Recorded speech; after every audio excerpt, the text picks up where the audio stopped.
నమస్కారం. మొన్నటి దినాన మరి సోషల్ వెల్ఫేర్ రెసిడెన్షియల్ స్కూల్స్ నుండి దాదాపు 2500 మందికి పైగా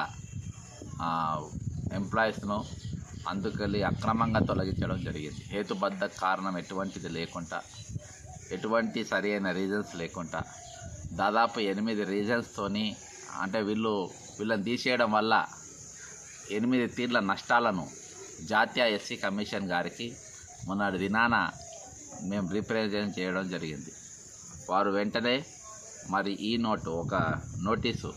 నోటీసు ప్రభుత్వానికి పంపడం జరిగింది. అంతేకాకుండా మరి రాష్ట్రంలో విద్యార్థులు అందరూ కూడా పెద్ద ఎత్తున నిరసన తెలుపుడు ఇవన్నీ కూడా జరగడం జరిగింది. మరి మొన్నటి డేట్తోని ఈరోజు వాళ్ళు ఏదైతే వీళ్ళను తీసేసిండ్రో ఈ టీచర్లను వాళ్ళ ఆ స్టాఫ్ను teaching staff, non teaching staff అందరినీ కూడా ఈరోజు తిరిగి తీసుకున్నట్టుగా ప్రభుత్వం జీవో విడుదల చేసింది. ఇది నిజంగా హర్షించదగ్గ విషయం. ముఖ్యంగా మరి జాతీయ ఎస్సీ కమిషన్కు నేను ప్రత్యేకంగా కృతజ్ఞతలు తెలుపుకుంటా ఉన్నా.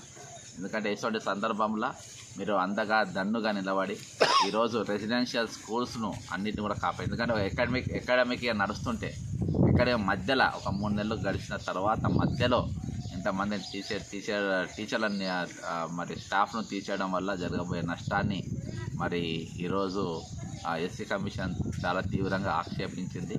దీని ద్వారా ఈరోజు అందరినీ కూడా తిరిగి తీసుకోవడం, విధుల్లోకి తీసుకోవడం ఎస్సీ కమిషన్కు ప్రత్యేక కృతజ్ఞత తెలుపుకుంటూ సెలవు తీసుకుంటున్నా. జై తెలంగాణ.